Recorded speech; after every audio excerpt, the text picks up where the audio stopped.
Yo, Shortbox Nation, welcome to episode 212. I'm your host, Botter Milligan, and on co-host duties, I have Edmund Danzart and Andrew Torres.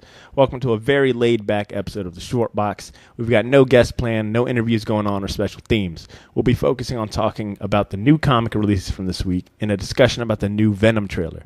The second full-length trailer was released earlier this week, and we're addressing whether it's got us more or less excited for the movie's October 5th release. In addition, we find time to highlight comic book mobile games. There's a ton of offerings from both Marvel and DC and even Image when it comes to mobile game options. So we take the time to highlight some of our favorites and address what we'd like to see from comic books and mobile gaming in the future. But before we get into all of that, if it's your first time joining us, don't forget to subscribe to the show. We can be found on your favorite podcast platforms. That includes iTunes, Stitcher Radio, Google Play Music, SoundCloud, and more. Just search The Shortbox. And if you're on social media, follow and like us. We're on Facebook, Twitter, and Instagram as The Shortbox. Make staying up to date with our posts and new content easy by hitting those subscribe and like buttons. Lastly, Folio Weekly is gearing up their Best of Jacks contest. Nominate us for Best Podcast by going to folioweekly.com/bestofjacks and clicking the media button and typing the Shortbox Podcast for Best Podcast. You can cast your nominations until August 24th, and voting starts September 18th. Now, with all of that out of the way, we'll jump right into episode 212, titled Turd in the Wind. Enjoy.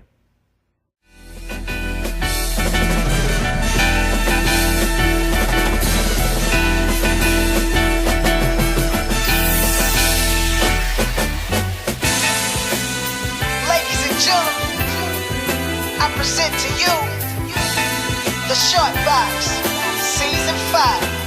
Let's go, yeah. Ladies and gentlemen, welcome to a grand time. Lighten your comic world up like a landmine. First class Marvel men fine with a tan line.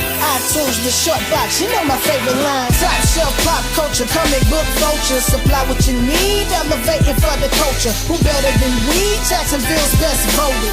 Season 5, round of applause, it's a golden moment. Fanboys and fangirls, here come another round of Ville to Wakanda forever. You know we hold you down, so sit back and relax and elevate your vibe. It's truly been an honor, oh yes, the pleasure's all mine.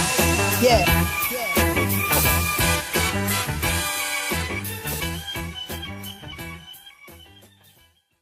This is a good start to the show. Thank you, Drew. Yeah, we can always start off with like good Ryan shit talking. I thought we were done. I thought I was never gonna have to mention Gam again, but I was wrong. Actually, Ed, how was Gam for you, man? Because every time I walked by, you looked like you had a good bit of people stop by. Yeah, it was your good. booth. We were in a good spot because it wasn't a spot where it's basically a spot where people just walk between rooms. So it was perfect for us. Like me and Caroline and Video Game Rescue were all set up in that little hallway.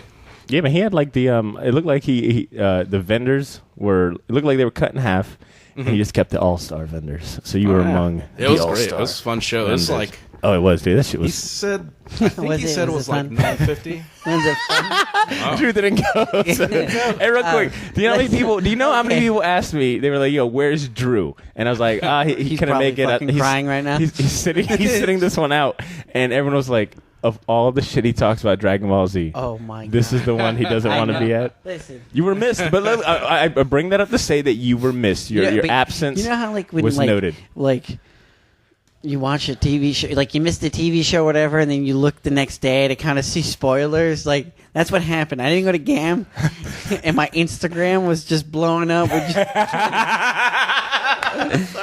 Holy fuck!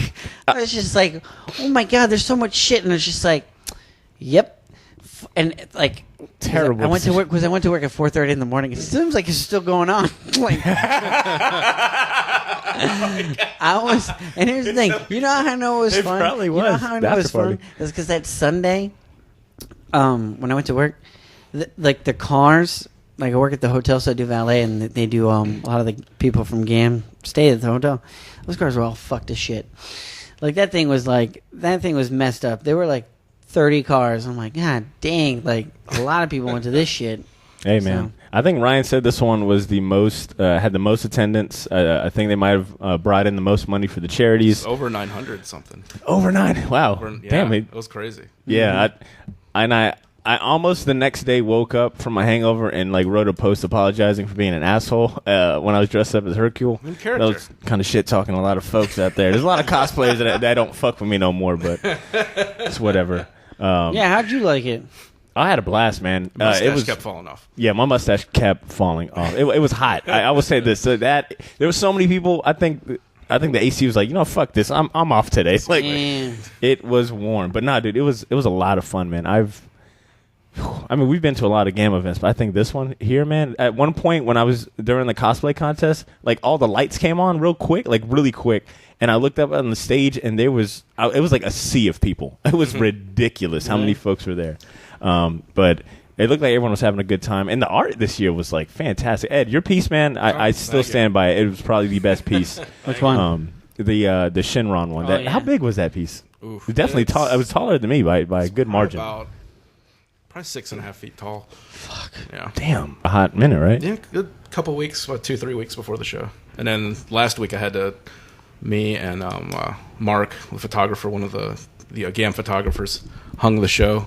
So we spent a good 3-4 days hanging the show before Saturday. So I thought you were going to say it was 3 I or would 4. have done it in 7 different pieces and gave him 7 different voices. I was still getting pieces. 7 different banks.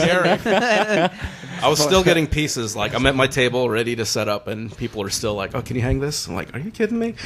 Fucking Derek, especially. That guy's the worst. He started drawing something like that Thursday night.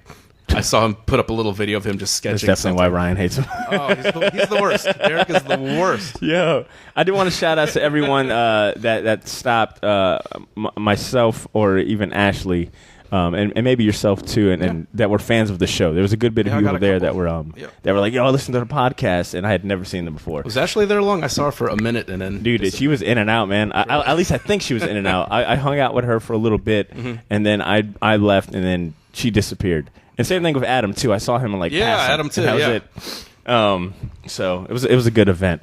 So the new Venom trailer came out this week. Ed, you posted once again, I don't know where you find these memes, but I be trying to post stuff about important stuff on the thing, and then but Ed's memes is boom. I'm googly eyes. 9 times out of 10, I'm thinking that he created them, and I'm like, yo, where's this meme money? I feel like you might be. You know how record collectors sign up to have vinyl pools? I feel like you're signed up for really good meme pools. They send you the best shit. But I got a meme pipeline I go to. Yeah, so the new Venom trailer came out. This one is the second, I think, full length one. Mm-hmm. And I'm still seeing the reactions split down the middle, at least from my friend group. Yeah, very divisive. That's a good phrase for it.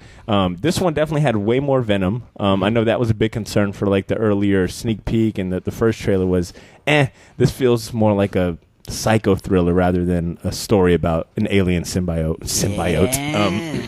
So I was wondering, what was your opinion on I think, the trailer? Are you guys excited for it? I mean, it sounds like Sony's in a damage control mode. All right, they want more Venom, give them more symbiote.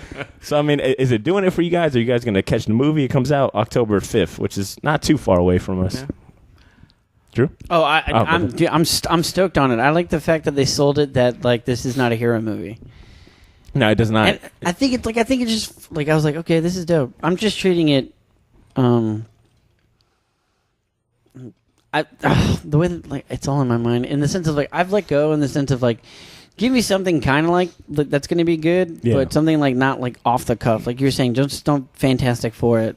Yeah. And I think we both talked about this yesterday is stay in the ballpark at least, of the characters' origins, stories. Things There's some parts of the thing I wish they would have cut out, the end of that trailer. I'm like, man, I could have done without that because I really want surprises. It felt real edgelordish. Yeah, they Turd in the wind. they did a really good job though. The things that I liked was I like the fact that he's taught. I love the conversation. I love how he's seeing things. Yeah, I think it's really I think it's well done, and I think this could work. Okay. Ed, what about you, man? Were you excited prior? No. Are you the biggest Venom fan? I know Adam isn't.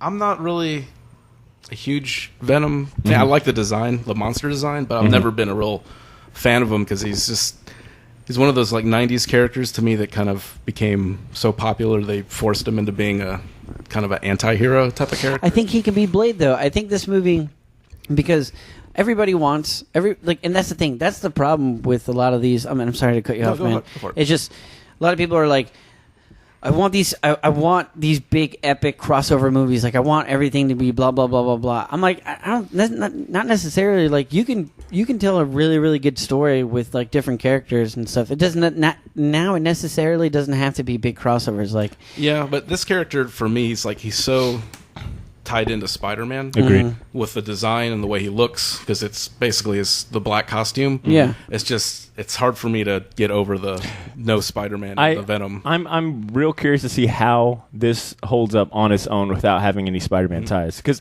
I like the design of the Venom, of the symbiote, but man, it's really hard not to, as a comic book fan, and I've been a long time Venom fan, not to like immediately look at the chest area and it's like missing the like logo. the biggest thing, you know, the damn logo. Is it just missing? The logo. Yeah, it's there? like it's straight all black, you know. That's okay. I mean, Well, they have to. I mean, they can't put the Spider-Man logo. Well, here's the weird thing, real quick, because I was watching some videos about it and some reviews, and apparently Amy Pascal, who's the Sony producer, says that this is adjunct, which is, I guess, another word for saying that it's within the continuity of the universe, of the Disney movie universe. Okay. But it feels like such a drastic change. It's kind of hard for me to believe that, because the tone is so way more darker. It feels, like I said, like a psycho thriller versus kind of like the more campy superhero heroics of the Disney stuff. So I'm curious to see if we will get a Spider-Man cameo or any reference to it. Is this rated R? I don't know. I'll look it up. Yeah, that's the only thing for me. It's like I'll probably see it just because I see all these movies. You know, I mean, all my bitching no matter English, what. yeah. They have my money no matter what. I think Tom Hardy's going to do a good job. Tom Hardy I like a lot. He's one of those guys, I have no idea what he sounds like in real life. No, His no. voice is really strange in this, the way he talks, and then Venom kind of sounds like he's talking through a fan. Yo, fan he blades. does. Oh my god! But he sounds. Oh my god! He looks great. Like in a perfect Looks a lot universe, better in I this think trailer. this Eddie Brock would have been perfect. In this Eddie Brock, you can put in the Amazing Spider-Man universe with Tom Holland. Definitely, and that's the thing with the whole. Just going back to the Spider-Man thing, it was a whole.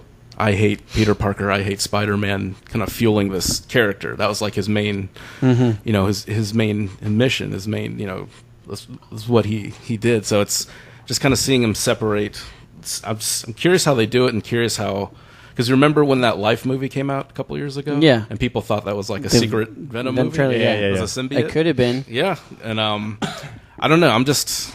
Now, do Just you curious. do you read Venom outside of this whole Spider-Man thing? Have you read any of? I haven't read Rick much Remender of stuff? him, except for some of the Flash Thompson when he was in the Guardian stuff. So that's a totally different character. But I haven't read too much of him since. Yeah, because the stuff they're doing now. Who's writing Venom now? Is it? It's Donny Cates. So Donny doing a great job. Cates is writing Venom, and I'm telling you right now, Spider-Man shows up a little bit, but like there's no mention Miles of Peter. Morales. Miles Morales shows up just for like just a split section, but they spoiler alert about Venom. Donny Cates' first issue basically makes that Venom symbiote way older and changes Venom's entire origin. No, not origin. Expands it, because what happens is you find out a lot of these Venom symbiotes have lived on Earth and they're everywhere, and they've just like awoken and shit, and they start like it's like a lot of crazy shit that's happened. It's like medieval Venom type shit. Well, it's more so like the symbiote is tied to an ancient like deity who's And not like Spider-Man. the god of like Venom's. Well, And people are loving it. When is I don't think they erased the Spider-Man stuff. It's just that they don't need to touch on it they anymore. add 'cause it it's- to they just add it to the mythos. So it's Because they instead did of it. the Guardians where they went to the planet like a year ago or 2 years ago. Yeah, where they yeah. went to the Well, I planet guess of the even symbiotes. older than that is that it was attached to like this deity, Yeah. who had control of the Venoms. He gets. So what I'm banished trying to for say some is shit up. there's plenty of good Venom stories out there that you can tell Oh, yeah. without, like, if somebody wrote like But I'm going to do Venom and it's not going to have Spider-Man at all, and it was like fucking bangbusters awesome, and then they made a movie about it, then everybody would be like, oh fuck. Well, here's my comment on that is, you're right. You can make a really good Venom comic book story without talking about Spider-Man, because that's already been that's already there. That's already part of his history and his origin is the whole Spider-Man part. You don't want to keep hearing a rehash. But as far as the movie, if it's his first appearance and you don't mention Spider-Man, I think it definitely rubs. And we're just talking about like casual fans, not like us that read comics, but like people who've seen Venom from like the video games in the 90s, from like the cartoon, Spider-Man cartoon, even from the horrible Spider-Man 3. Listen, if somebody comes up to me and they're using Amazing Spider-Man cartoons as the Bible of continuity for Spider-Man, I just basically just like, get out of my face. That's not what I'm saying. I'm saying just as far as the casual fan going to the movies. That's the question. It's like, where's Spider-Man? Because you associate that character because he's not quite a mainstream character, but he's the most people who've seen this character associate him with Spider-Man. This movie's going to make the most money because Monster's going to sponsor it, and everybody who drinks fucking Monster is going to see it. Everybody that like just everybody's going to see this. When I go and see that movie, I'm just like, holy fuck, this is like awesome. I wanted to bring up a few things. I was looking up what the rating is for it. Right now, it's not rated so far. I think that they were aiming for a rated R. I don't know if they're going to get it. So it's still not rated up to this point. How many more dead bodies you want? Let's see. They've proven like rated R superhero stuff can work. Yeah. So it's like that shouldn't even be an issue. It should be rated R. Yeah. If you're going to have a monster eating people. And as far as source material, it looks like it's going to follow the Lethal Protector series, which was like the first spin-off solo Venom story arc from like the 90s.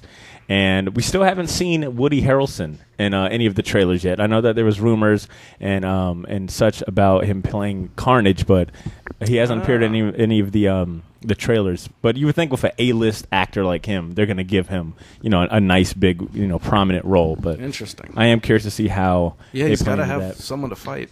Well, it looks like there'll be plenty of other like symbiotes and hosts or whatnot. They might, call upon Venom as many other, duplicates. You like that Hulk movie with the Gamma dogs, Gamma Ray wolves? Oh man, that Hulk movie was basically like what would happen if Michael Vick was like hit by a Gamma bomb. He's fighting dogs. Oh, God.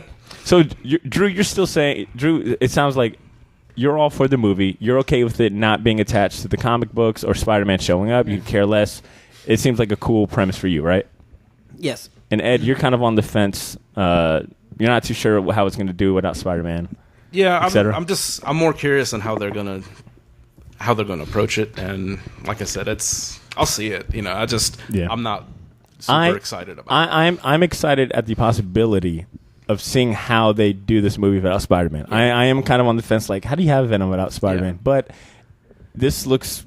I think, like I said, the Venom looks interesting to me. Yeah. He looks good. I really could have done without the end of that scene, like you're saying, where he's, talking monster shit, turd in the wind type crap to that dude. Yeah, it was a little too much. All right, we get it. I don't want him to be too chatty either. I don't know, man. I feel like they might go the chatty route. No, I wasn't talking about that. I was talking about the big fight scene reveal. That turd thing was actually really funny. A little too edgelord. What? Where he's holding the gun? Yeah, I'll eat your brain yeah. That's funny. I think I'm telling you right now, like, listen, you see a fucking thing like that and it's talking to you like that, like, what are you gonna do? You gonna shit your pants? I'm not gonna laugh at it. You said it was funny. I'm not gonna laugh at it. That shit's funny because it's not happening to us. Let me tell you right now, if I were to fall down the stairs, would you laugh? I would. Just a little bit, Fuck you. But it's not the same thing as a fucking Venom symbiote I would monster check and see if you're all right, though, afterwards. There's definitely going to be some laughing, though. I don't know where you're going with this. This comparison is like... For sure laughing. It's kind of rocky, too. This comparison is real rocky. At no point do I... For sure laugh. Joy. You fall off the roof, I'll laugh, too. Anything that kind of involves you getting hurt it's kind of funny. I'll be like one of your little kids. What's not funny is if, like, Venom had you by the... I like Venom's over here telling this dude, he's like, yo, I'm going to eat your fucking legs, I'm going to eat your arms, and you're just going to look like a big piece of shit rolling through the wind. That's how I hear it. I was laughing. He definitely used turd in the wind as the phrase. Like, that is shit. It's funny. Like, it's him making fun of Batman. This shit's hilarious. Like, Tom Hardy, this is great. Like, I think this is going to be wonderful. I'm excited. Tom Hardy is actually promising to me in these trailers. He sounds like how Eddie Brock... Because, like... If you were to recast Tom Hardy in Fast and the Furious, I'd be like, okay, cool. If we, You had mentioned that how people who use the Spider-Man cartoon as continuity, you kind of dismiss them. But to be honest, that was my first exposure to Venom, was the cartoon series. And then I ended up reading the comic books. But let's be straight up. That Spider-Man cartoon from back in the 90s, I think, was a foundation for a lot of us when it came to Spider-Man as a character. Yeah. I mean, when I read Spider-Man, I think of the voice. When I read any of these comic characters, I always go to the comic or the cartoon. That Yeah, and me X-Men. That's like Yeah. So Yeah. I don't know. Just saying. Just saying. We'll see how like it I goes. said. It's not like I'm going into it wanting to be bad. I want it to be good. No. I want all these movies to be awesome. It's just I'm still on the fence. And then most of the reactions I've seen are either the Venom fans, they're stoked. You know, people who like the character, they're excited. He has a really What makes him? What rabid fan makes base. you a Venom fan? Is it the keychain? I think just design, man. Design? Like, No, I'm just the saying. teeth, bro. I'm just Yeah, talking exactly. about, Teeth, like in the general, monster. like what makes a Venom like a fan monster, bigger bro. than the other? It's like, yo, I fucking love Venom. Eats faces and love all shit. that shit. dude, I don't know, man. Venom fans, Fuck yeah. are just like the monster. monster, bro. Dude, he can like gets all gooey and shit and fucking eats people. Okay, so let me say, Fuck yeah. who would win in a fight, Venom fans or Deadpool fans? Oh God. Deadpool. You can't beat fans. Deadpool fans. You don't think you could beat? They'll Deadpool take it in fans? stride. They'll have a joke. I'm talking about They'll have a I'm quirk. talking about we have like we're at San Diego Comic Con and we've been just sending out memos to Venom fans to cosplay and we've been sending out Deadpool cosplay and stuff and then we start this big ass fight, San Diego Comic Con. You know why? You know why Who would Deadpool win? fans would win? Because they can buy a cheap costume for $10 off Amazon and really an easier channel costume. their inner. I'm just saying, Exactly. Deadpool fans would win on sheer numbers alone. This is volume. You can't, and all that. You cannot beat Deadpool fans. I think like, who would beat Deadpool fans? Who could beat Deadpool fans? wait, now are you asking when you say Cosplayers who would win? alike. Are you talking like physical fights Who's the or like strongest? just? Let's talk about it right now. Who is the strongest nerd culture right now? In the sense of like, if you were to basically have an would say all-out fucking rumble at Punisher San Diego fans because they all Comic-Con. have guns. They're all On the either- back of their Holy truck. shit. They're all Okay. either in a militia or policemen. The militia. Policemen. Holy fuck. Yeah, a lot of those dudes are like. I worked they're- in a comic shop. A lot of police guys were Punisher fans. Dude, they are huge Punisher fans. Like, huge. So now you're kind of asking like about the dynamics of these different like fan favorite characters. Use that big old Character brush. fans, Just, yeah. just Yeah. go right I think over everybody. look, we've said it before. Deadpool fans, like you know who Yeah, are the but Deadpool I think there's fans. more. Yeah, obviously. But I'm talking They've always about got like some who- cheesy one-liners. Who's bigger? Who's Chimichangas. Who could beat the Deadpool fans? Like, are we talking Naruto fans? No, wait. Are we talking about in numbers? Let's or- talk about or- comic books. Comic book Okay. wise, in terms of people that love that shit and like dress up. Because here's the thing: if Deadpool fans love the way that it did, that movie would make so much more money. But it's Joker and Deadpool. I mean, it's not like it made bad money. anytime we go to the thing, what is the common factor we always see besides Deadpool? Harley Quinn. Spider-Man. Oh, that's another one. No, you can't beat Harley Quinn fans are up there too, man. Harley Quinn fans, All right, and when I'm talking about like these fan dynamics, I'm talking by Star Wars nerds, Star Trek nerds, I'm talk- Halo well, nerds. you Resident you Evil cannot nerds. fuck with those But nerds. Metal Gear Solid nerds can just fucking get in and out and just. Look, when I think about like Deadpool fans, I think about the sheer number of them that show up at cons dressed up as Deadpools. I'm thinking about all the times I've gone to the comic shops and I've heard people argue how Deadpool's one of the best characters or just uses their phrases. Like, you know how many times I've gone to a comic shop and I've heard people use chimichanga as a joke or wore a shirt with Deadpool holding a taco. Like, Deadpool fans are invested in buying. I mean, shit, Hot Topic. If you go on Hot Topic right now, you are more likely to see Deadpool memorabilia or Harley Quinn memorabilia. Like, Yeah. I think those two characters have some of the most loyal, dedicated, sure, to me a little annoying, like fan bases ever. Like, for some reason, people just really fuck with Deadpool and Harley Quinn, and it always seems to be like characters that It's are the red and black. yeah, the design, easy design, the color scheme. I think it's also like these characters break the fourth wall. They're kind of meta. I don't know what it is, man. Like, you don't see Superman. Well, No, Superman fans, Batman fans can take it, and I would argue there's more Superman fans than anything. I feel like Superman fans are more like when I think Superman fan, I think of like folks like Shaquille O'Neal who have Jerry nothing Seinfeld. but yeah, like that have like it That tatted or they have like posters and walls of like that infamous LeBron S. James, Kobe Bryant. As far as think like merch sales. Superman fans are more like noble. Like they're older dudes that like, you know, Superman was their shit. That's who they strive to kind of be, etc. Like they're not annoying. They're not out there in droves. So Matt Lauer's like a Lex Luthor fan. Well, like for merchandise, it's like Spider-Man has outsells everybody by Yeah, you can't. wide margin. Yeah, fucking So- with Spidey. Okay, so I'm hoping that Spider-Man fans can beat the Deadpool fans. I think Spider-Man fans love fucking Spider-Man. So if Drew ever runs a convention, don't go to it. Yeah, It's don't gonna go be- to it. It's You gonna be end up- like the Hunger Games, like Battle Royale. You know what it is? I thought I was in a cosplay contest. I realize Here's a hammer. Good luck. Listen, I'm the Cartman of their friendship because I'm always like plotting stuff, and I'm just like, yes. What are we going to talk about now? There, Bonner, what you got on the sheet?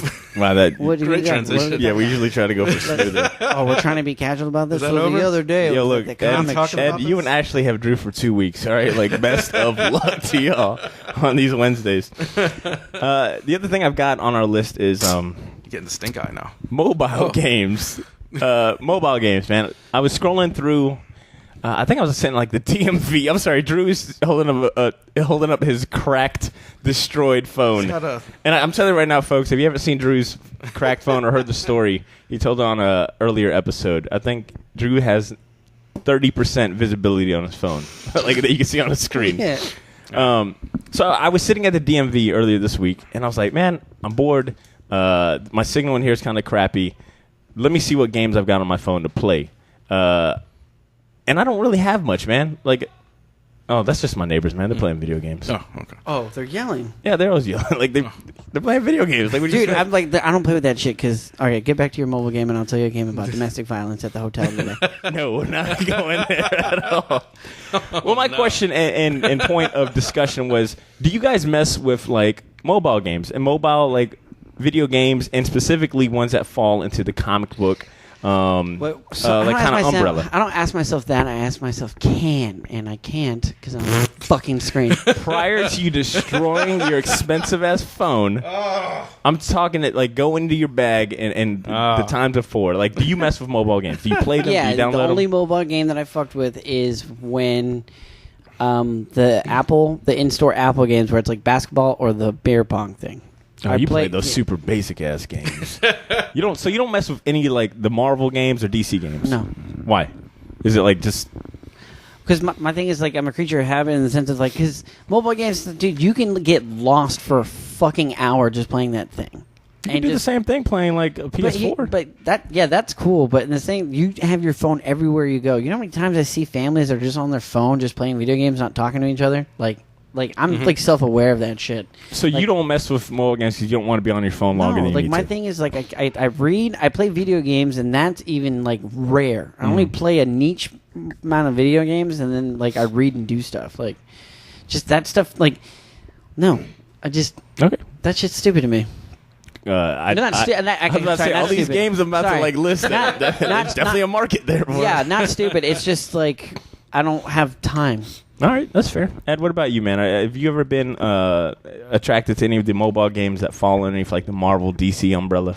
I've seen the commercials. The only mobile games I like are ones that you can just pick up and play. Are pretty like Ditto. like either like bullet hell games or just 2 button, just you play a level and you're done. Even like Words with Friends, Tetris, Okay. stuff like that. Punch Quest, I think that's what it's called. We're just running really simple stuff because I'm only doing it for a few seconds at a time. If I want to, I don't want to do like an RPG or something that's that time consuming. I haven't really gotten used to the touch screen controls if it's not just a button press. Yeah. If it's like I have to like move things around and it gets too complicated for me, or I just don't like the feel. I got fat fucking fingers, so it's hard. And doing like hitting 8 things at once. But if I want to invest more time, I prefer, just like a casual, or a traditional console or PC or something like that. But they look cool. I mean, from when they started and now they look on par with a lot of the home, console games. It's crazy how good these games look that you can just download. But the cool thing about it is you can just download. You don't have to buy the games. You can just download like a sample level in an app and just buy into it. So it's cool. Until either I try one of those little controller kind of apps or like additions that you can. That's like a regular controller that you hook your phone into. I probably won't get into it. I like that. I like that idea too. Like I would probably be more susceptible to play that if I can have a controller. Because I don't like having like the directional pad as a that's touch. the thing. I always feel like I'm it's just hard to have to control. But I'm always surprised by how many friends I have that aren't the biggest comic book collectors, but have things like Marvel Contest of Champions or Future Fight. Like my little nephew on his iPad has like Future Fight, and he's really good because it's kind of just a button mashing game. But I was just curious as far as like what games are out from Marvel and DC or Image and Image or Dark Horse, any of the other ones, and as they stack up, Marvel and DC definitely have the majority of the kind of mobile games on lock. I think I saw one for like Walking Dead through the Telltale series. So on Marvel's website, the listed phone apps that they have are Marvel Avengers Academy, Marvel Color Your Own, which is like a coloring book. It looked kind of cool, actually. Marvel Contest of Champions, which is like an editor's choice on the App Store. There's Marvel Future Fight, Marvel Puzzle Quest, the Spider-Man Unlimited game, which is another editor's choice. And then you got the Guardians of the Galaxy Telltale series, Mix and Mash, Marvel Mashers, Marvel Strike Force, the Lego Marvel Superhero. And then on the DC side, they've got games like Superman, Last Son of Krypton, Batman vs. Superman, Who Will Win, Batman Arkham Origins, Batman the Telltale series, Injustice, DC Legends, Injustice 2, and then like 3 different types of Lego Batman series, and of course like the DC Superhero Girls. There's one big one. The big DC one is the car racing one. Oh, really? There's a car racing one. There's like a big, huge car racing DC one. That's the one I always see. That's the only one I would probably get into. I would always, I know like Future Fight, Marvel's Future Fight, and then Contest of Champions. Contest of Champions was so big that they came out with a damn comic book series about it. That's how popular it was. Really? It was a comic in the 80s. Oh, well, yes, you are right about that, but they relaunched it recently to make it based on the game. Basically, it's a commercial. And I know that one is it's like the Injustice 2 kind of, or the DC's Injustice kind of part or mirror, where it's like you can battle characters one-on-one. But it's like real simple. It's like, you just button mash. Yeah. But I know that Marvel's got like 2 different types of RPG-centered one, like Future Fight, and I think Strike Force is the other one, where you can kind of build your own teams up, and they're kind of reminiscent of the old like PlayStation games, like the X-Men game that came out, and the what was the name of the Avengers one, the team building RPG one. You played it. X-Men Legends? No, Marvel Super. But the PlayStation one is X-Men Legends. Well, what was the Avengers duplicate? Alliance. Yes, thank you. Yeah. Marvel Alliance. Yeah. There's X-Men Legends and Marvel Ultimate Alliance 1 and 2. Yep, and that's what I feel like they basically did with these mobile games. They said, all right, you know what, we'll just put it on your phone. I really wish they would just go back to like 8-bit, old school. Just give me a dope ass Pokemon S-type Final Fantasy simple game.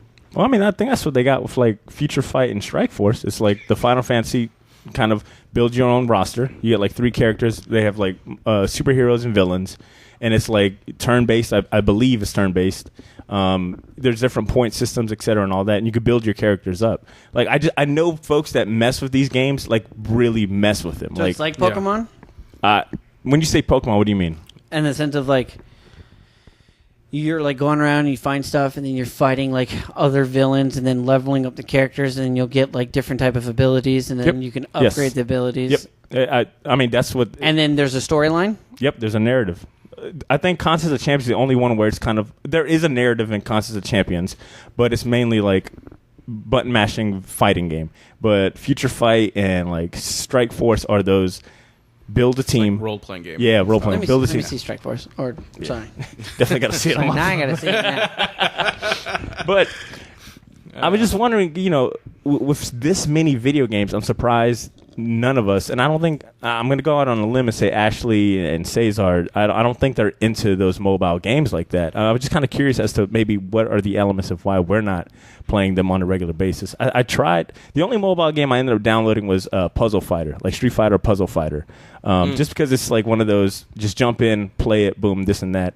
I find that I am not a fan of mobile games because I can't just buy the game outright. Like if I spend $4 to get the app, then I have to end up paying $2 here to get this character, etc. Sometimes I just want a full game because I've paid for like Final Fantasy. I think I've paid for like Mega Man X on my game, and when I paid for Mega Man X or whatever Mega Man game was I had bought, I hated the directional pad. I was like, yo, there's no way you can play Mega Man like this. Like, no. It's kind of crazy. Let me see. So you sound like you might be interested Yeah, in. well, because that's the one thing I've always said I wanted, but I wanted it in a cartridge. I want to honestly want a cartridge form. Like if you were to basically take that game and make it into a cartridge and give me a full beginning, middle, and end, and I can restart and play, like I would play those games. Yeah. If it's so, I'm showing you Future Fight, and if it's not this one, then it's the. If it's not, I it's swear the to other God, one. your phone Look, will look it says like a long lost brother. Look, it says Epic Quest. Let me see. Go ahead. Collect and Give me- upgrade. give me the phone. Build iconic teams. Let me see. Don't do anything with that phone. I know you only got one of your own. Oh my god! So I was curious to see like if any of these games fall, because there's a few editor's choice ones. Like I said, the Constant Champions has got an editor's choice. Spider-Man Unlimited has had an editor's choice. The Lego Batman DC Superheroes has an editor's choice award. So I was looking at some of the top games. So as far as the best, the top 3 paid mobile games, it's like Minecraft, Heads Up, and Plague. And if you go down the list a little more, at number 8, it's like Grand Theft Auto San Andreas. So I didn't even know folks were still playing San Andreas. So to see it like as a top mobile game was surprising. And the only one that, from Marvel or DC that is even on that list is DC's Teen Titans Go is like the number 13 best paid mobile game. And as far as like the top free mobile games, it's like number 1 is Tomb of the Mask, number 2 is Hello Stars, number 3 is Ultra Sharp. Never heard of any of those games. And number 5 is Fortnite, and then Angry Birds is still on there. Is that like number 59? The problem is these graphics are not like what I want them to be. It's a damn mobile game. Like No, it's but kind of impressive for a mobile But the game. thing is, we've No, been you talking want, like, about old school I want graphics. old school 8-bit. You want like retro style, Dude, because that's the one that's in. I guarantee if they were to make a new, because who got me to that? Shaggy Black, because he loves Cuphead, and Cuphead has that old but new feel. There's no reason why they can't make a game that looks that crisp and do that. Because I guarantee if they do that, if they like go to those guys and be like, "Hey, you guys made a really cool thing. Is there a way that you can make like a Marvel or DC one?" Like, yeah, we got you. Or find all those old, like all they have to do is just find that old. I was gonna say I'd rather see that. I'd rather see like my old favorites on the available in the App Store, like the X-Men Konami game. I wouldn't mind seeing that, especially if you have the ability to like play with other friends. You guys sign on the same server, You know etc. what makes Final Fantasy or Kingdom Hearts so fucking amazing is because like it's graphically it's like all that stuff.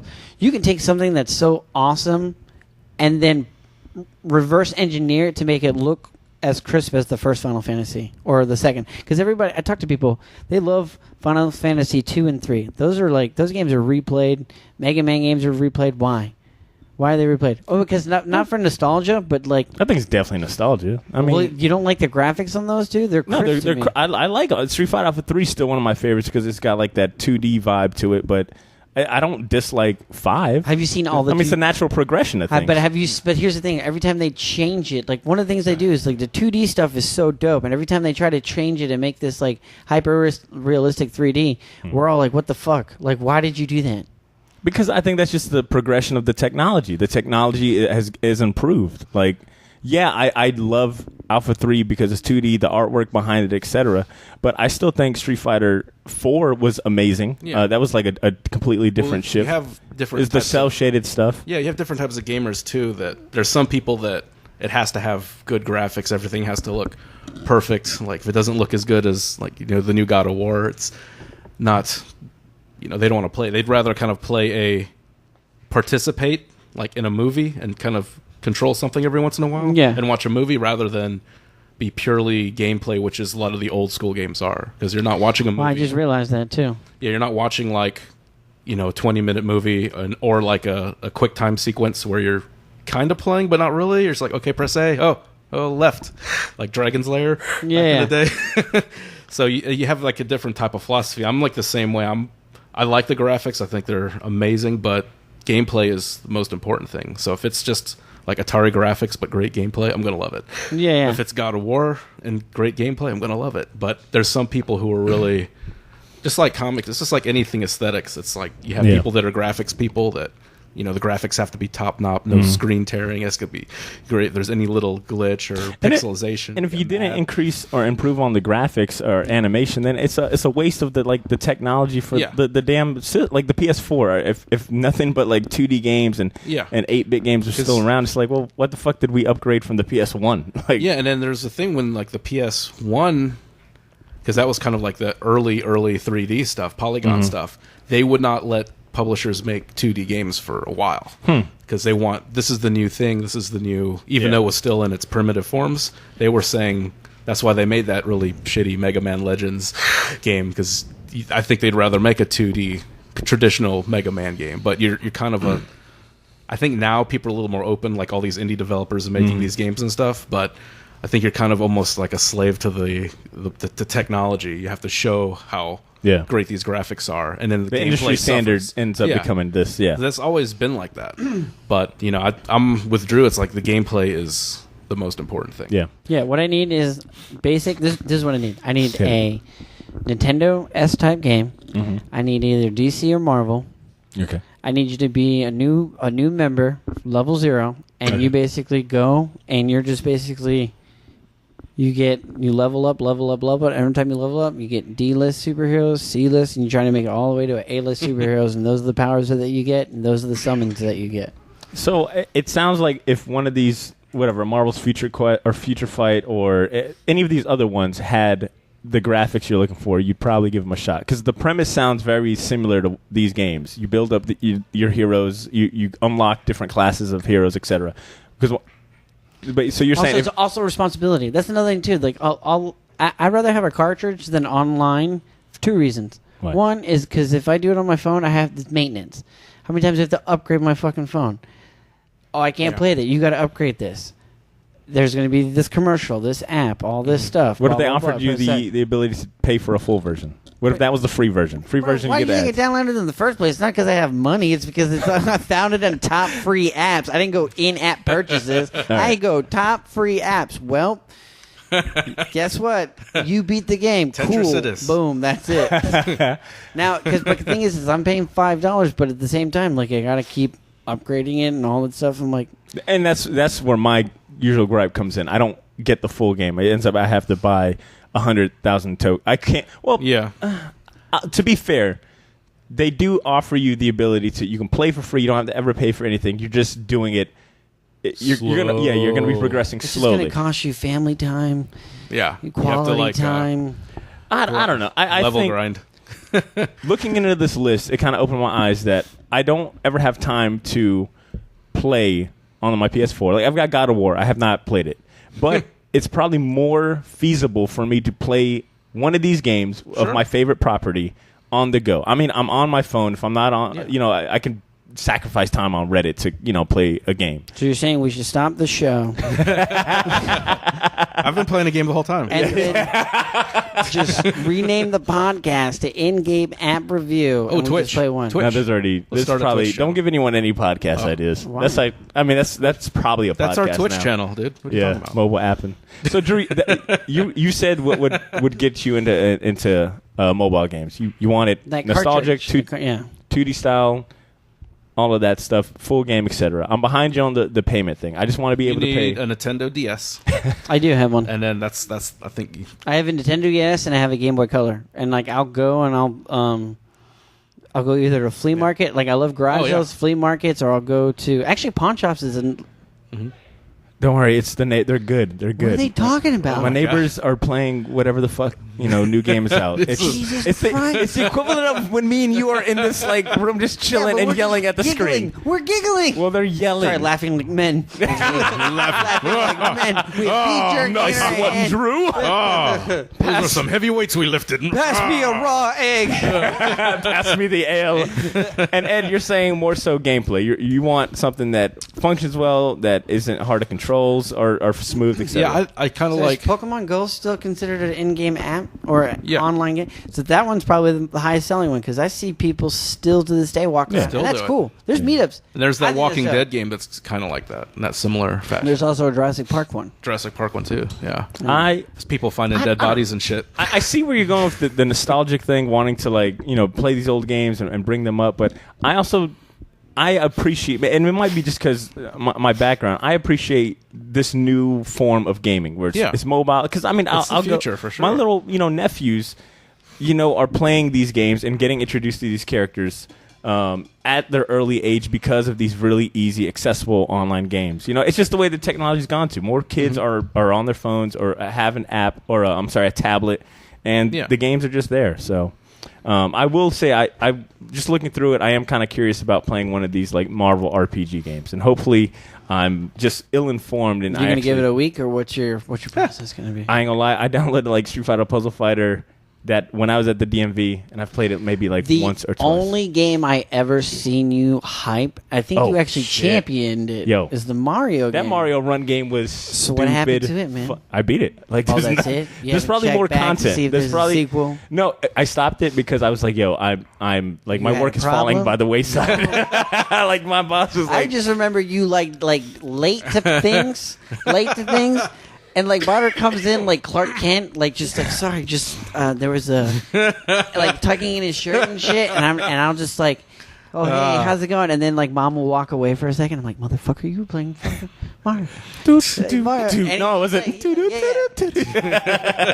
And then like his mom would put food on the plate, and then he's like, no, I gotta step away. But that's an example of like an old school game being brought to modern time, like with modern technology, and still being really fun. And I'm saying what I'm trying to get at is these games possibly could fill that role that you're looking for. I know I haven't given them a shot because, like you said, it's just a time thing. I'm already on my phone as much as it is, but I'm curious. I was just curious to see your thoughts on it. So and I kind of want to open this up real quick to the listeners, because if there is a listener out there that is like, playing these games day in, day out, and we're saying something kind of off base or wrong, let us know. Fill us in. If you are a hardcore, whatever, Marvel mobile app fan or has a DC game on their phone, I kind of want to hear from you guys. I want to know what games you're playing, and if it's as easy as like our old asses are complaining. Like, it's for me, and it's a totally a generational thing. Yeah. I didn't grow up with smartphone as a kid, so I'm never gonna treat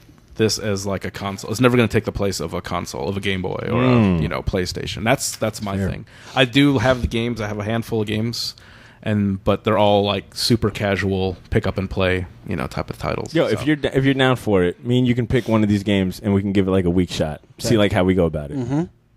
You are so disinterested. Well, never mind. I forgot about it. I was just thinking in my head. I was just like, oh my god. So because Ed, this is how my mind works. Ed's talking about like old school, and then I'm thinking about Radio Shack, and then I'm like, oh my god, Radio Shack is about to die and go away. What's going to happen to Best Buy? Are Best Buy's going to go out of business, or are they going to get smaller and smaller and smaller and become Radio Shacks and then die off? Everything's going to be floating in the cloud. I don't know. I think Best Buy is alive because of their TV deals. I think it's more so TV. Best Buy's about to go. We'll see. The Best Buy that we got up here is still going. Oh yeah, that's cool. What is it? Punch Quest.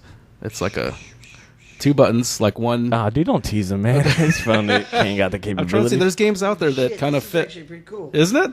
I'm not gonna lie. This is actually really fun. So there's stuff like I think the stuff Drew is wanting or looking for. I think a lot of these indie developers are kind of, because they grew up on this stuff too. So their aesthetic, and they're not giant companies, have that 16-bit, 8-bit look to them, like this Punch Quest game, which is fun. Listen, if you're one of these developers, I would like just to write a comic book or write a storyline for one of you, and let's fucking do some shit.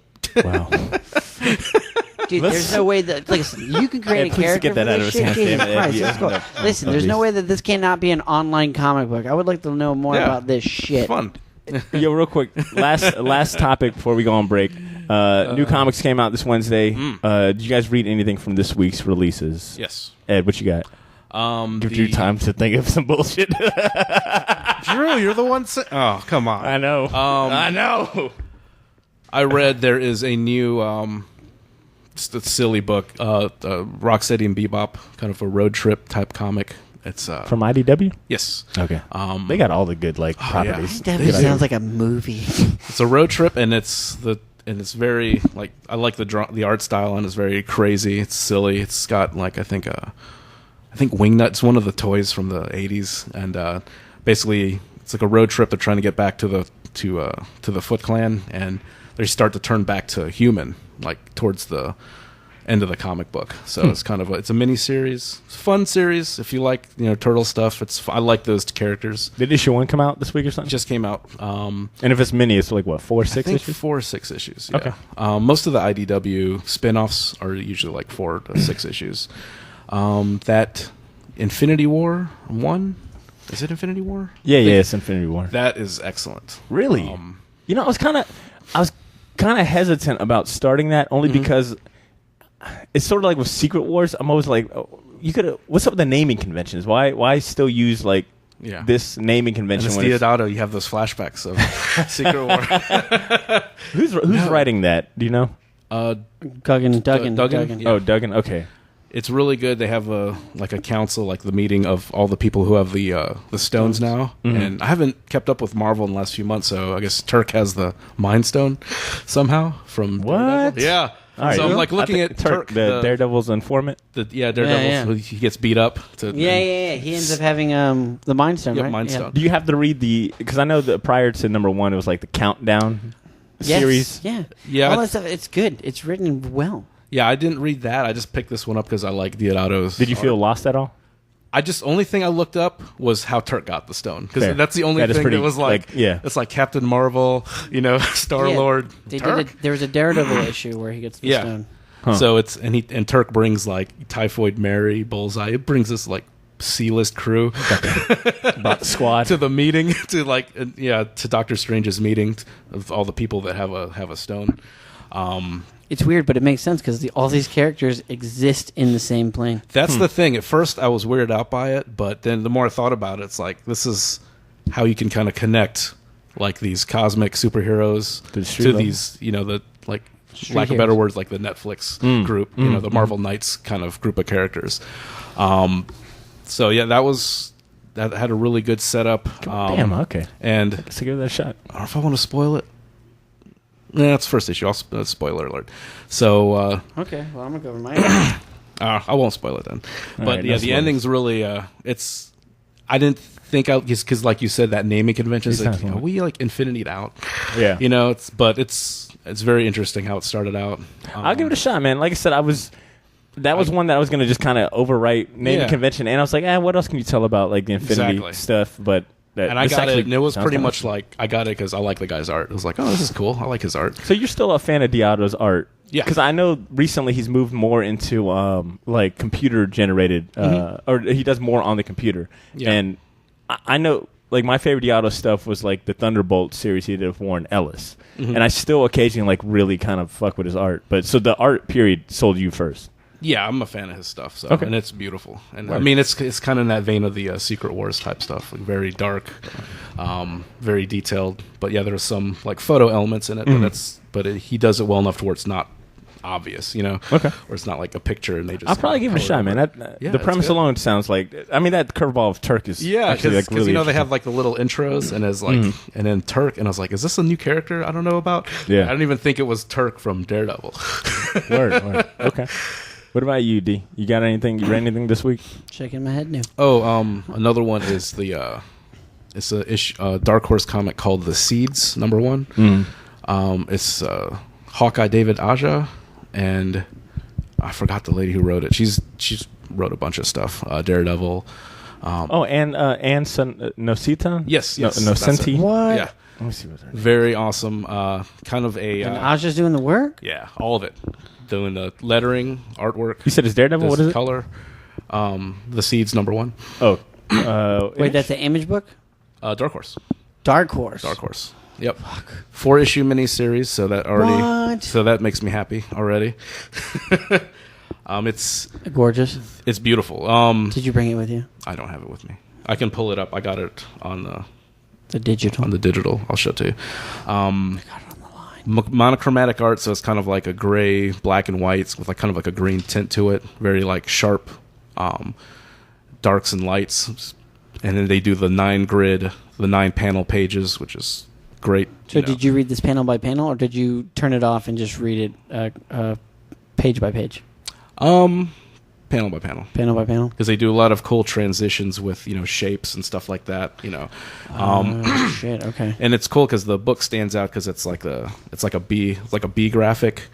on a green background, so it pops out, even though it's like a simple cover. So on the shelf, it's just like, oh, what's that? You know. But it's basically this world's kind of in the near future.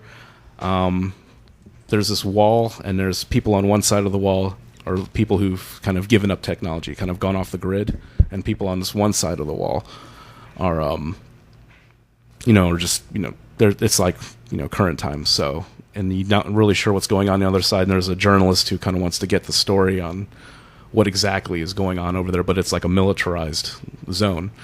And there's some aliens in it. It's kind of hard to really explain what's going to happen because it's all set up. Oh, I get it. Symbolism for Trump and aliens are. There's a thing with it's like there's a political thing to it, but it's not punch you in the face like come on. It's you still get wrapped up in that where it's not like. But you're following characters?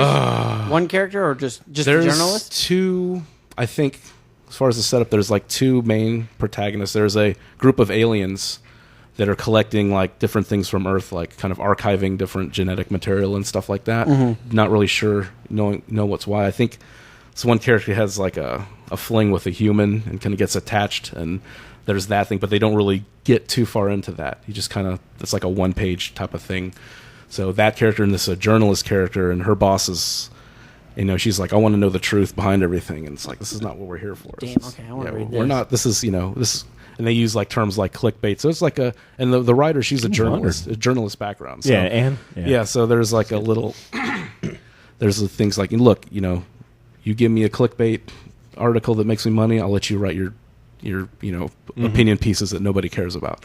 It's just like, we're not here. We set the narrative of what the truth is. We're not reporting on stuff. So there's that kind of how, the media is, but it's not so in your face where it's like, okay, come on, to stop preaching. It's not soapboxy. So it's interesting. It's a good start. 4 issues. So I'm already on board. So, yeah. Dark horse with the sleeper pick. I like it. Sleeper pick. The only thing I've read from this week is, The Immortal Hulk. So number 4 came out this past Wednesday. The current team is Al Ewing on the writing duties, and I had the artist in mind. It's Ed Bennett. Is that his name? Ed Bennett. Where's that at? Sorry. Have they not changed? Sorry, Joe Bennett. It's Joe Bennett on the art, Al Ewing on the writing. Sorry, go ahead. No, is it consistent? Like the same team? Like they're not finding a different artist? No, the 3rd issue was like told through different viewpoints, so every viewpoint was like a different artist, but they were all really good. This Immortal Hulk, man. Ed, are you up on this? No, I haven't caught that. I'm still kind of catching up on this new. Okay, I got you. So for starters, I mean, Alex Ross is doing all the covers, so they're all like really gorgeous. Prior to number 1 coming out, Al Ewing was like, I'm going to go more of a horror appeal. I'm going to kind of take it that route, and he's been doing fantastic, man. It follows the Hulk was supposedly dead, with the whole Civil War, 2 story arc? The whole Hawkeye shooting him with an arrow, et cetera, et cetera. So it follows him. He's alive for some reason, like his the gamma radiation. Yeah, of course. Back, yeah. Gamma radiation kept him alive. And he's kind of like a loner. He's traveling town to town. He goes to like bars. He'll find out like what's going on. Like in one city, it was like these mysterious like kidnappings and deaths going on. Another city was like a bank robbery was going on at the same time he was. So it was like different adventures every episode. But it also follows this reporter who's trying to crack the story because she sees like this trend of like, everywhere that these strange incidents happen, there's like this cataclysmic damage. There's reports of like this monster. Everyone still thinks the Hulk's dead. She thinks otherwise. So she's following this trail and trying to put the pieces together. So a lot of the issues kind of tell it from her perspective or the perspective of like the townies who are like talking about this monster that shows up. In this latest issue, Sasquatch makes an appearance and he's trying to help her figure things out. And it's just cool, man. Have like they showed Hulk? Dude, you got me. No, they do, and it's more like a split. I mean, they definitely play into the whole Dr. Jekyll, Mr. Hyde, or a Frankenstein story arc where it's like once Bruce Banner becomes Hulk, this Hulk is like is intelligent. He's like really scary, and he has no problem like dishing out like really violent justice. So there's definitely like some points where it's like okay, like between like the horror elements and just the violence, it's like. I think Al Ewing is doing fantastic because I'm used to Al Ewing getting praise for like his ultimates and his space stuff. So to see him take this approach is like real refreshing, and the art's good too, man. Joe Bennett is a solid, consistent artist, and the guest artists they have are great too. It's only 4 issues, and I'm looking forward to more, man. So the last Hulk series I read was probably Mark Waid's during that Marvel Now stuff. So to see to jump into this series and just that difference, man, it's good. So that's definitely one of those books I look forward to every week. And then from one of my champions I think it's a new current Image title or whatnot. But what's the last thing that you've read from the current wise? It doesn't have to be this week. What's the most current series that you're reading right now? Harry Potter. Definitely not current. That's an old pick. Dude, I'm trying to figure out what's the maybe Justice League, Batman. Dude, I don't know. Honestly, I've been reading Deathstroke, but I'm saving that for Champion. Okay. Deathstroke is my favorite comic book, and I told you this. Yeah, you sang some praises, and I want folks to hear that. So, what else have I read? Oh, I've just been reading Superman. I've been going back and reading all the old Superman, and having a new appreciation for that. Yeah, dude, I haven't read anything. In spite of Bendis. Maybe Darth Vader. Actually, current-wise, all right, Darth Vader. Oh, so you haven't read it. Okay. Darth Vader. The Darth Vader that came out. That probably is the most masterful, Darth Vader, this is the scary Darth Vader that I've always wanted. This is the one where people are like, yo, he's shaking. It's like, why are you shaking? And it's just this is the stuff I wanted to see. Yeah, if you're a fan of the best part of what some people call the best part of Rogue One, the end of, that Darth Vader scene. Oh yeah. The current Darth Vader comic book series, which is only up to issue 18, and it's got 2 annuals. It's written by Charles Soule and drawn by what's that dude's name? Comanche or whatever. I mean, it's beautiful. I forgot. Yeah, the art's always great. And man, I think it's the best Star Wars. I know I fell off the Star Wars, Jason Aaron Star Wars series early on, but this Darth Vader series, man, every issue is great, and it takes place between episode 3 and 4. So it's everything. It's young Darth Vader, and they're deeping down. They're going down. It's not a little surface little thing. They're going into his psyche. Yeah. Mm-hmm. He's dealing. It's why you probably like it. It's like Game of Thrones. Do you think so? It is like Game of Thrones. Give me the elements. The Game of Thrones? Yeah. You have this dark knight that's going around killing for this emperor, and at the same time, he's just basically he has his own agenda that he wants to do. He has to train people. He has to hunt down all of these basically he was a Jedi Knight, so he's part of the the Knights of the Round It's like Table. if the Mountain got a comic book. That's what it kind of is. And Cersei is the emperor or whatnot. It's really good if you're not reading it. That's definitely one of my favorite. He's a vicious Stone Cold Killer. So let's go on music break. We'll come back. We'll do champion season. We'll wrap it up relatively short. And while we're actually going to transition to music, I do want to give a shout outs to Maul Jones, Mass Appeal, Al Pete, and our very own Mecca the Marvelous. That last episode got a lot of really good feedback and a lot of plays and views or whatnot. So thanks again to those guys for coming on the show and doing that music episode and the freestyle too. So big shout outs to them. We're going to play some music by Mecca the Marvelous, and we'll be right back, folks. Stay tuned.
Shame. Bling, bling, bling. Shame. Apparently, one of the stops on this cruise I'm going on is where they shot most of the scenes of King's Landing. Oh. Yeah, so it's like a big tourist spot. And I don't know if they're Do going to the Walk of Atonement on the street. I'm naked. I'm naked and I've got like a friend shaking a bell. People would be like, what if people got mad at him and he's like, that's not... We've already done that. Show us something new. Oh, I definitely know the locals are like fucking tourists. Like Every time. Always got that one naked guy. Oh, I'm telling you right now, just be prepared for me to Be that guy bombard. that just throws shit at people. Be prepared for me to bombard all social media feeds with me on an Iron Throne if they have it. So we don't have any emails today.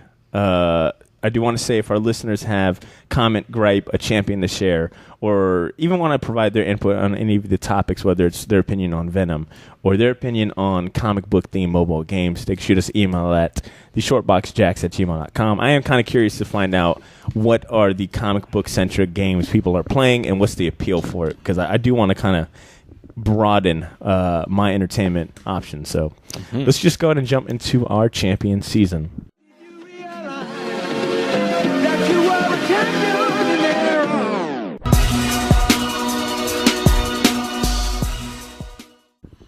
Champion season, for your first time tuning in, Listen, is the it's always segment in my head every of the time. show where we all go around the table and everyone gets a chance to highlight a few things within pop culture that has resonated with us. It could be a comic book, a movie, a TV series, a video game, a book, etc., an event that we feel, hey, this is really dope and you should check it out. Ed, how about you kick us off, man? What do you have to champion today? I have a couple of podcasts I want to champion. I just started listening to. The first one is it's called The Losers Club, and it's a Stephen King podcast. So basically, it's three or four different people, like rotating people who are writers. They've gone through his, I think from chronological order, like all of his books and all of the TV spinoffs, movie spinoffs, the Bachman stuff, and they break down the books, like good and bad, and kind of talk about, biographical stuff about Stephen King at the time. So it's a really good series if you're a Stephen King fan.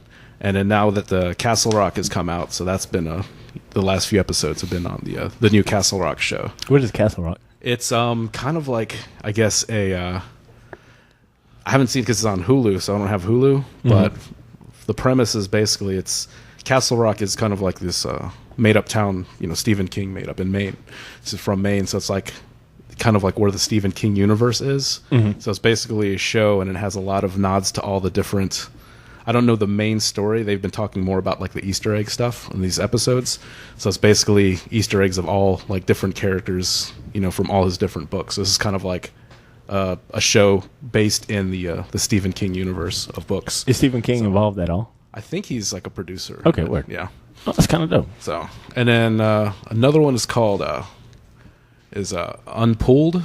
It's oh man, what's his name? It's basically these two comedians. They're basically going down the AFI top 100 movies list and just kind of doing like an update, like new reviews of it, and just making fun of it, whether it's good or bad, and things like that. They've just done.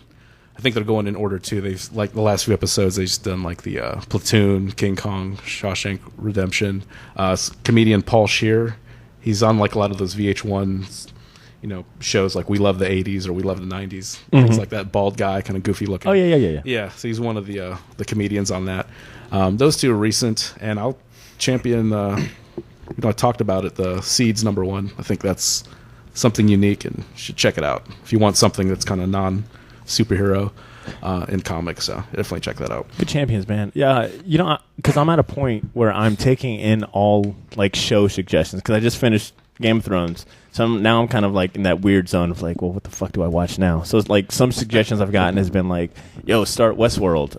Yo, start Handmaid's Tale and stuff like that. So I'm always like looking out for like new show suggestions. And I think I'm leaning towards like Westworld for now because it's like only 2 seasons, and the 2 or 3 episodes I saw, I actually really enjoyed. And that podcast sounds interesting because what I've started to see is more people or at least like these online websites, etc., like do updated retro reviews. So they'll go back in and see if they feel the same way. Like and the ones I'm used to seeing are like album reviews. They'll go back, re-listen to an album, see if like this updated review is different, etc. So that kind of made me think of that. Drew, what do you got to champion, man? What do I got to champion? Yes, sir. Harry Potter. Seems to be a theme. Sorry, I just started. Like, I honestly just started like rereading. Well, not even rereading. It's the first time I was reading it.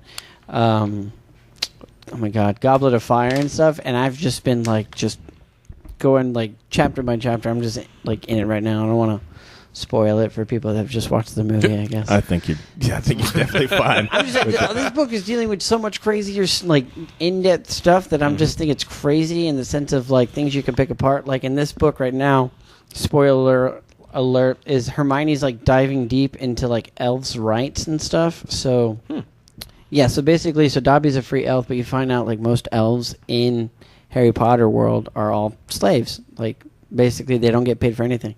So Hermione's like trying to like start up like this, revolutionary, like rights for elves and stuff. So then, what's crazy is they're diving more in deep, and you find out like these elves just like working, like they just like that, and some of them just can't get jobs. Yeah, that's just one part of the story. Like, there's all these intertwining, but they like I don't remember them ever touching that in the movie about like these elves' rights and stuff, and then I just got to a part where now they're talking about elves or goblins. Sorry, goblins. So now they're talking about goblins and how they're part of the elf family and how goblins have rights and elves don't. Oh. And the reason why is because goblins are known just to fight and not give a fuck, and then elves are very submissive. So it's like, oh shit, like I didn't even fucking think of like that goblins were a type of elf that like can do whatever they want. So it's just really, really cool like that they're exploring that, and this is a kid's book. This is a kid's book, and the first thing they're talking about is like rights of these elves versus goblins. I wonder why they didn't put that in the movie. I don't know. The more I think about it, is like if it's a successful book, they should just definitely just do it for a TV show. Like if I was like, I'm like, no, TV show. That's it. Even if I was a movie producer, I'm like, we'll create a TV production with like that's it, like all that stuff. So that's about it. And then Deathstroke. But for Deathstroke, you guys are gonna wait because with this champion, I'm telling you right now, I love Deathstroke so much that I've been just writing about how much I love it, and I want. Well, tell us a little. I mean, a little bit. I mean, you kind of gave me a little bit of like your reasoning why. Okay, so I'm telling you, it's champion season, man. Champion season. You gotta tell us. Well, I guess the only other thing I can champion besides Deathstroke, I'll save Deathstroke. Amazing Spider-Man #2. Okay, let's talk about that. I'm caught up. I've read it. Have you read it? You read #1? Yeah. So how'd you like #1? I liked it. I think, and I have to reread it, but I think it seemed like they tried to put a lot of stuff in. Mm-hmm. It seemed like it was, in my opinion, I have to reread it, but it seemed like it was just way too much, stuff going on. Like they try to cram way too much material into that first issue. But that was an exercised first issue. Like it wasn't like a standard one. Like there was multiple pages. Yeah, I know. It's just I thought it was too much going on, but I love the artwork. I think it's going to be good. Otley is and that's another level. And I don't mean too much is a bad thing. I just think it's like kind of this is a lot to take in. First issue. Yeah. You said he's jumping out of that book, right?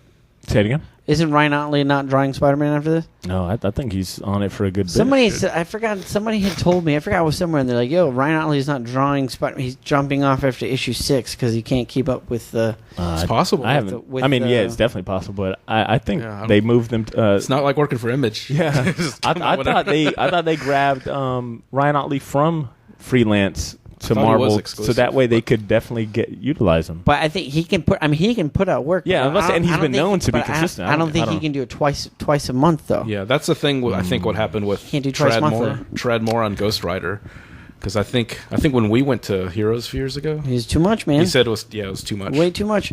I'd rather you give me like a consistent like 5-issue miniseries and stuff. Yeah, like that. I'll believe it when I see him post it, because Ryan Otley's really good at posting like updates on his. But you were saying that you're championing issue 2 or this new Amazing Spider-Man in general. What do you like about it? Because it's funny. I think it's funny. The artwork fits, and it's just like it's it's a comic book that definitely needs to be read in print. You have to read this in print, just because of the artwork, everything, the details. This is like Spider-Man. It's funny, and it has that classic feel to it, while still being funny. But I'll add to it only because I've been enjoying the Spider-Man. Ed, I was on the same boat as you. Number one, I felt. I definitely felt it was like it didn't feel like a number one. It felt more like the end of an arc. Like it was, it had like that triumphant moment at the end. I felt it was like a little too campy. Yeah. But issue 2, I'm telling you, is a lot better. It feels like now he's getting to the swing of things with like telling this long, this overarching arc. I think they wanted just oddly to stretch his like stretch your hands, stretch your arms, and stuff like that because he drew every single character. Yeah. I agree. They were trying to do Spider-Man, huh? Oh yeah. But I was glad. I was so happy to see every single, and then that Mysterio storyline. I will say, I wanted to show up in court in your supervillain. I don't know the thing. I didn't think you could do that. And it's really apparent that we were all in need of a new voice for Spider-Man because Dan Slott was doing it for almost up to 10 years or however long he's been doing. Not 10 years, but he's been doing it for a lot of years. So I definitely felt Nick Spencer's voice being as fresh, and I was worried about Nick Spencer on Spider-Man because of the Cap Hydra shit that he went about. I was like, man, we'll see if he does that stupid fuck shit that he was doing before, but he's really channeling like that comedic take that I think a lot of people loved in Superior Foes, and I definitely think with Dan Slott, with us having to put up with Dan Slott all those years, good or bad. Yeah, having this new writer, it's apparent that this new voice is fresh, and it like you said, it feels like Spider-Man. It's jokey. He's got all this different elements in his personal life going on. It's definitely a good series. Yep. You got. What do you got to champion as far? Are you done? You got anything else? No, I got nothing else. All right. I'm going to go ahead and champion a new Image series that I just started. It's called The Maestro. And it's actually already been collected, hardcover. It's made into a movie because Bonner... No. So it's up to issue 8. Actually, number 7 comes out next week. That'll be end of the first story arc. The trade comes out October 31st. And it's written and drawn by Steve Skroce. Skroce, Scroce? Yeah. Who was the storyboard artist for the Matrix trilogy, the artist and co-creator of We Stand on Guard, that Canadian. Yes. So has that gritty feel. Yeah, it's good, man. He was also the artist and writer of Wolverine, the artist of Amazing Spider-Man, blah, blah, blah. Wait, Dave Stewart's in it, too. Wolverine? I don't know what he wrote for Wolverine, but that's what the thing said. Dave Stewart, I think, is the colorist, he's a colorist, right? Dave Stewart is a colorist on this. So not only is the art great and the colors, but the premise is really good. And I'll just read the kind of solicitation they got because they answers it the best. So it's called The Maestro. The Maestro is like this king grand wizard of this like magical realm. Issue 1 opens up with like he ends up getting slaughtered. His whole family gets destroyed by like this evil wizard. And one of his estranged wives, he's got like 10 wives, is, told about this news, and they're like, they might be coming after you next. We know that you've got a son that was banished from this realm. You got to get him up to par 2. She goes and finds her son. He's like this, maybe a dude our age going through like, trying to find himself out, but he's doing like magic tricks and exploiting like assholes with magic, making money. She actually finds him at a strip club and whatnot. And she's like, look, it's basically one of those like, hey, you got to rise to the occasion. This is like your destiny or whatnot. And he's like, what the fuck? God damn it. Not this shit again. It's really funny, man. That first issue was fresh, and I've been digging like what Image has been doing with like the magic stuff, because Curse Words was another one of those like magic themed one, which was great, and this Maestro series is really good too. So like I said, it's at a good point to jump into, especially with issue 7 ending the first story arc coming out next week. So that'll be my comic book champion, and then the second thing I'll champion is the Pull Up. It's Joe Budden's YouTube series. It's on episode 7, and he has a interview with T-Pain. It's like an hour and a half YouTube video, and it's really good, man. Like T-Pain was dominating the charts back in like early to mid 2000s. He was on every feature. Everyone wanted the auto-tune sound from T-Pain. So he's got a bunch of great stories. and he's like a cool dude, man. Like he's really humble. He's funny. He's got a ton of stories. And Joe Budden being like just the music fan that he is, he's able to pull out like these elements and these characters and these personalities from T-Pain that I think other avenues or venues just can't. So I definitely recommend, if you've ever been a T-Pain fan or just a hip hop fan, the Pull Up episode 7 is really good. And those will be my 2 champions. Shameless plugs, shout outs, etc. Anything you guys want to shout out, plug, or etc. Ed, you want to start? Nothing coming up. Just Edbot5000 on all social media. You should be able to find me. Word. D, what about you? 2 things coming down the pipeline that I'm working on. Soon I want to do a Watchmen book club. Nice. So I'm just trying to figure out how to break it down. We would essentially meet up on Wednesdays. We would review Watchmen, as well as we would do Doomsday Clock as well, because I feel like this is like Doomsday Clock is the closest I've ever felt to Watchmen. And I feel like people are missing out on it, because this is like exciting. Like Doomsday Clock to me is a big thing, so I kind of want to just like get more community involvement about doing the Watchmen as well as Doomsday Clock. And then also I want to do an actual book club with either a Star Wars novel that's coming out or something that in the pipeline, as well as Wednesdays. Okay. Word. Let me see what I got here. I do want to congratulate. I'll start off by congratulating Gam for winning the best cosplay event and Void's best of issue, as well as Nick Fresh for winning best DJ, Shortbox alumni. Let's see. Speaking about GAM, they actually be on the lookout for their next event, which is taking place, I think, in collaboration with Mosh sometime like in the next month or 2. I might bring out the return to Hercule one last time for that. Cesar returns back to Jax this month, so he'll be on the show sooner than later. Let's see what else we got. I think we're going to try to aim and ramp up another artist spotlight episode. I think we're aiming for Alex Ross this time, so be on the lookout for that. And Folio Weekly is got their Best of Jax contest coming up. Nominations are currently underway, so you can vote. You can nominate us for the best podcast category by going on their website, folioweekly.com, clicking that Best of Jax button. It'll take you to their Best of Jax page, and nominations take like 2 minutes. Just go to, I think, Arts and Entertainment, find Best Podcast, type us in, the Shortbox Podcast. You can nominate us up until the 24th of this month, and voting actually starts September 18th. So if you feel like we deserve another round of the Best Podcast award, definitely go on there, help us out. Your votes matter and count. Folio Weekly, Best of Jax. And that's all I've got for us today, man. I think we're at a good stopping point. I want to say thank you to everyone that tuned in, listened with us. Like I said, if you got comment, gripe, champion, etc., or any input to any of the topics we had, hit us up at theshortboxjax.com, as well as follow us and subscribe us. We're all over social media, whether it's Facebook, Twitter, Instagram. We're also everywhere that podcasts can be found. So whether it's your favorite podcast platform or app is iTunes, Stitcher Radio, Google Play Music, SoundCloud, we're all over there. Just subscribe. So we'll go ahead and wrap this episode up, and we'll look to hear from you guys in next week or 2. All right? Peace.